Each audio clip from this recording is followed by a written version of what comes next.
Welcome to Lost Relation Chronicles. When you find out your spouse is being unfaithful, it's like a whirlwind of emotions crashes over you. You might feel inadequate, like you weren't enough. Shame, confusion, and even a surge of anger that makes you want to scream or lash out. Honestly, I never wanted to know what that felt like firsthand. But life has a way of throwing curveballs you never see coming. My wife always joked that my impulsive buying habits would be my downfall. Turns out, she was right, but not in the way either of us ever expected. It all started innocently enough with a TV ad for a voice-activated recorder. The commercial promised long battery life, excellent audio quality, and complete satisfaction. I was sold instantly and ordered one on the spot. The charge hit my credit card within a day, but the device didn't arrive for a week. When it finally did, I tore open the box like a kid on Christmas morning. The recorder was smaller than I had expected, but I was too excited to care. I popped in the batteries and spent the next hour doing my best impressions, recording everything I could think of until the tape ran out. I couldn't wait to listen back, but as I played it, I was struck by how ridiculous I sounded. I laughed at myself at first, but then the thought hit me. Was this how everyone else had been laughing at me, too? I rewound the tape and placed it in my sock and underwear drawer where my wife would be sure not to find it. I heard her car pull into our driveway, so I threw the packaging into the garbage and was on my way to the curb with the bag in hand as she got out of her car. As I ran to help her take the groceries out of the car, she was grumbling out loud about how expensive groceries were getting these days. I just smiled and took the bags inside the house and went back out for the rest. She walked back inside with me this time, and I realized that as usual there was no kiss of greeting or any acknowledgement of me on her part. As we were packing the groceries away, I tried to tell her about my day, but from the expression on her face it was obvious she just did not give a damn. I realized at that point that my marriage really might be in trouble. I lapsed into silence, and she immediately started up about the a-hole she was working with and how underpaid she was as well. I said nothing but just kept packing. The amazing thing was that this attitude of hers had only started after St. Nancy had joined the company over a year ago. Nancy was a bright young lawyer who joined the firm of Nuts and Bolts and had immediately started trying to make a name for herself. She did it that all right, as one of the most ruthless and tenacious lawyers that you could tangle with. She was rude, obnoxious, and overbearing, and also my wife's newest best friend from day one. She was a 304 and was not afraid to let you know it. After listening to my wife whine and moan for a while, I gently reminded her that she could quit and work somewhere else or stay home if she so desired. After all, I did own the biggest contracting firm in the state, Dream Homes Inc., and we would not need the money. She was putting some canned goods into the cupboard as I spoke, but stiffened and turned slowly around. Look, Terry, I do not intend to stay at home and be a housewife while you are out gallivanting from job to job. I do not plan on staring at the walls in this house, you arrogant, overbearing a-hole. She spat at me. My eyes widened in shock as I realized what my wife had just said. I fought to keep my voice down and barely succeeded as I choked my words out. I am going to take a shower and cool off before we both say some things we regret. I turned and walked away slowly with my hands clenched into fists as the blood rushed to my head. She screeched at my retreating back. You coward! How dare you walk away from me when I am talking to you? Get back here now if you value your sex life. Now a-hole if you know what is good for you. I stopped and slowly turned around and gave up on not raising my voice because she had just jumped all over my last nerve. Listen, Kathy, to every word that I am going to say. Her eyes widened in shock and disbelief when she heard me swear for the first time since she knew me. She took one step back as I started in on her. I proposed to you because I fell in love with you, and because I believed that you were the woman who I wanted to have and to hold for the rest of my life. Our marriage was great for the first 5 years, but recently you have changed into someone who I do not even wish to know. She started indignantly, but I raised my hand before she could get a word out. I am not finished yet. For the last year, you have tried your best to imitate a dead woman whenever I try to make love to you. You make it seem like a chore instead of an act of love between two married people. If you think that no sex is really a threat, then you need to realize that I knew my hand intimately before I met you, and if necessary, I will reacquaint myself. I paused and took a deep breath to control my anger before I spoke again. I am tired of being constantly put down by you, and I no longer feel welcome in my own home. You need to make up your mind about whether you are interested in making this marriage work or not, and take the necessary steps to do so. Now I am going to take a shower, and you need to make a decision now or later. It is totally up to you. When I came back down the stairs about half an hour later, my wife was sitting staring through the kitchen window. She refused to acknowledge my presence. When I got back downstairs, she walked past me and up the stairs without saying a word. I sat down in the living room and tried my best to enjoy some NBA basketball, But after a while, the TV was watching me as I stared off into space. I snapped myself out of it as I heard my wife coming down the stairs. When I looked up and saw her, I noticed immediately that she was carrying her overnight bag. She stopped in front of me and in a cold and detached voice told me, "I am going over to Nancy's apartment and spend the night there, unless you wish to object." I said nothing as she turned and stormed out of the house. I walked out to the patio and tried to figure out just how I had ended up at this stage. I met Kathy about 7 years ago when I walked through the doors of her law firm to set up a trust. I had won the lottery and I wanted the money set up so that no one could touch it. I wanted to use the money to expand my contracting business, and I had some other details I wanted worked out. I had been working at a construction company about 5 years ago when my buddy Jason, who was a carpenter like me, had fallen from the roof he was working on. The company I was working for refused to even acknowledge him in any way. They refused to take liability for the accident even though they did not have any proper safety equipment in place, and if you asked about it, you were gone. Even with my testimony and his, against everyone on the site, we did not stand a chance. He recovered eventually, but the bills and being laid up really put him out a lot. Because we had both lost our jobs, we decided to start up a small contracting company together to earn money. It was tough at first, but things were now starting to even out when I won the lottery for the largest jackpot ever in the history of our state. I discussed my plans with Jason, and we both agreed that investing in our business was a good plan, but we decided that we should ensure that the money was protected from any future relationships, so he had recommended nuts and bolts to me for setting up a trust. I was on my way out after signing the papers when I bumped into Kathy, and for me it was lust at first sight. She was short, about 5 feet 4 inches tall, and every single inch was curved. She was just beautiful, and I just had to try my luck with her. She gave me a hard time at first, but after a little coaxing and a lot of flowers, she finally decided to go out with me. She was bright and very articulate, and she was a joy to talk to. There were few things that we could not discuss without her being well informed about them, except for sports and my bedroom decor. The latter she took quite a while to get to know, and it was only after I proposed marriage to her about 6 months after dating her that she became as well versed in it as me. She told me a lot about her childhood and how hard it had been growing up on the wrong side of town. She had realized from early that the only way to pull herself out of there was with an education, and she had buckled down with her schoolwork and was soon top of her class. She was very shy at school, and after her body had started to develop, she had soon captured the interest of the boys. But after a disastrous first date in which the guy had tried his best, including force to get in her pants, she had given up dating in high school.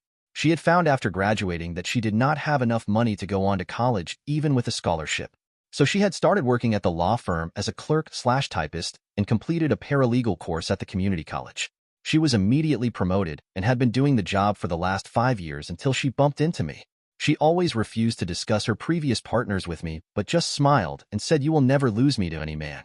Her reluctance bothered me a bit at first, but I decided not to dwell on it for too long. After all, it's all in the past, right? We often discussed my development plans for the business, and she was in agreement with everything I wanted to do, even suggesting that I set up a company-owned nursery for my employees' kids. Well, I took her advice on all that, and after discussing it with Jason, we started to slowly implement our long-term goals for our company. The first thing we did was to set up full medical insurance on all employees and their families, and hired a safety engineer to cut down on any accidents on our work sites. We also set up a pension plan with contributions being voluntary and provided free independent financial advice to all employees. We also set up a credit union for staff and family members only, which allowed them low-interest borrowing. Well, needless to say, our employees were very happy, and we had very few people quit except those who were going on to further their studies. When we had started the business, our company's quote was, "You give us your money, and we will give you your dream home." Our competition had laughed at us, but after the customers started to realize that what we said was what they got, they were scrambling to keep up with us. The implementation of all these things took time, and a lot of mine at that, but I always tried to be there for my wife. It took about 5 years before everything started paying off, but eventually it all came together. Strangely enough, when the business was going well, is when my home life started to deteriorate.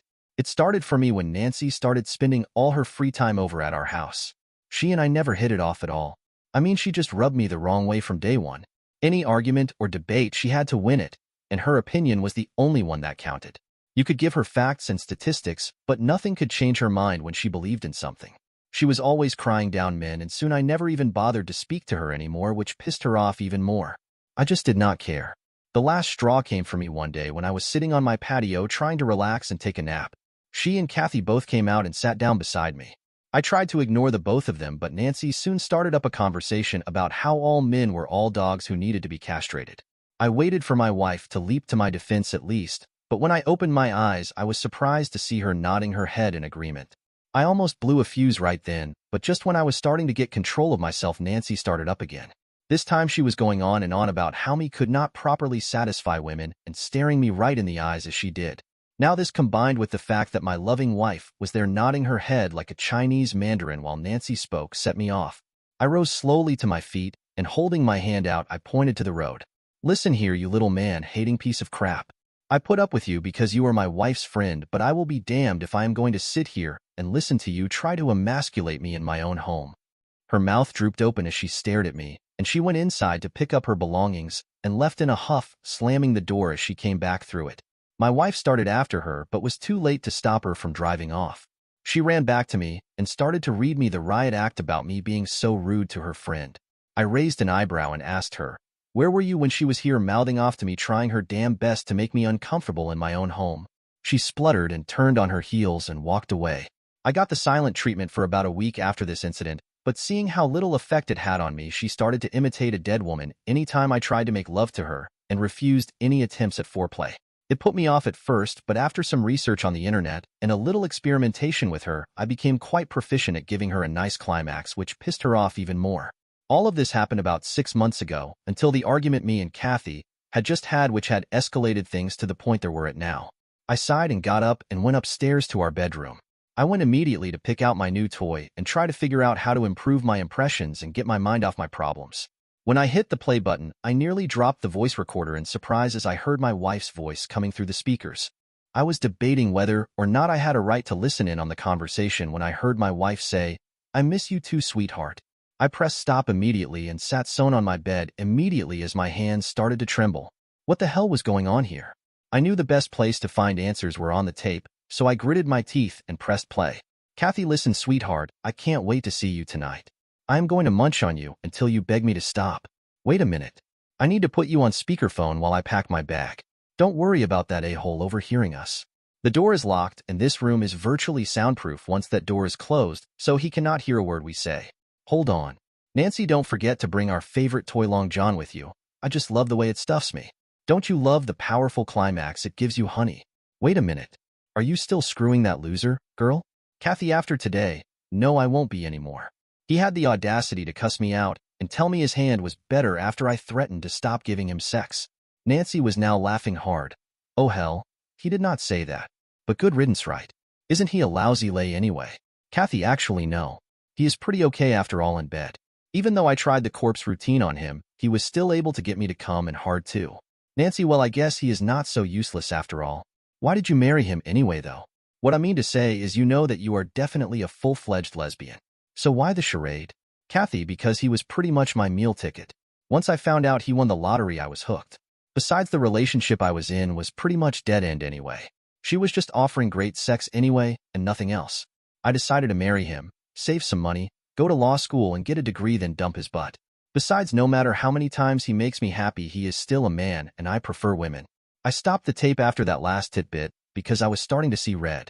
So that was why she never told me about any of her previous lovers. I tried to get up and start packing some suitcases, but when I tried to stand, my legs gave out on me, and I fell back on the bed. I lay there and cried and cursed the lie that was my life, or should I say the liar who was my wife. Eventually, I managed to pull myself together and got up and started packing my suitcases with all my clean clothes. I packed up everything that I held of value and placed it in my pickup truck. There was no way I was going to stay in a house where I would be reminded of her and what she did to me. I called my company's lawyers and asked for the most ruthless divorce lawyers they knew of. After they gave me the name and address of the firm, I drove immediately over there to get the ball rolling. I gave them the tape and explained that I wanted a no-fault divorce. Unless she fought it, then the tape should be used and her adultery brought into the light. I left the office after signing the necessary papers and went down to my truck and drove to the nearest hotel. None of my family lived close, and I was glad of that as I had no wish for anyone to find out that I had been horned by a woman. Had it been a guy, I don't think it would have screwed me up as much emotionally. I placed my suitcases in my suite and then went back down to my van. I drove over to Jason's house and asked him to keep my stuff in his garage until I had arranged for a new residence. I gave him a brief explanation about my pending divorce, and he thankfully did not try to probe me for more information. I canceled my cell phone service and got a new one set up the next day. I explained at the office that my soon-to-be ex-wife was no longer allowed inside my office, and other than a few questioning glances, no one said a word. The divorce papers were served at her workplace, and she went into shock after receiving them. She tried calling me but got an out-of-service message on my cell phone and was told that I was not accepting her calls when she tried my office. She found out where I was staying, but after being slapped with a restraining order, she gave up on that. She and Nancy did try to fight me on the divorce and demanded a hefty settlement. My lawyers called me and I showed up at their office to meet with Kathy and Nancy, who was representing her. I watched her face as the tape was played for the both of them, and they both turned pale and slumped into their chairs simultaneously. After that, there was no fighting on their parts, and they were both eager to sign the agreement. Afterwards, when we were on our way out, Kathy did stop me and tried to apologize. I held my hand up to let her know to shut up. I put a ring on your finger over 6 years ago, promising to forsake all others for you. I tried my best to be a great husband and to be your friend and your life partner, but you were never interested, were you? You betrayed everything I held sacred and dear, and that can never be replaced. Goodbye and good riddance. Wait, please. I will do anything for you to take me back. Even arrange a threesome between you, Nancy, and I if you want. She pleaded with me. The look of disgust I threw at her before I turned to walk away broke her down, and she just sat down and cried. As I walked away, I wondered why all of a sudden she was so interested in getting back with me, but quickly pushed it from my mind. Who gave a damn anyway? Too little too late as far as I was concerned. Before I turned the corner, I heard her shout to me. Believe it or not, I did fall in love with you, and I am truly sorry for the hurt I caused you. I continued walking because it was too little too late as far as I was concerned. I designed and had my company build me my dream home after that, and settled down to live my life as a bachelor. I did hear that Kathy and Nancy broke up in less than a month, but who cares? My life is in front of me, and I will not be looking back to the past anymore. Dear listeners, please share your thoughts in the comment section below, and don't forget to like, share, and subscribe.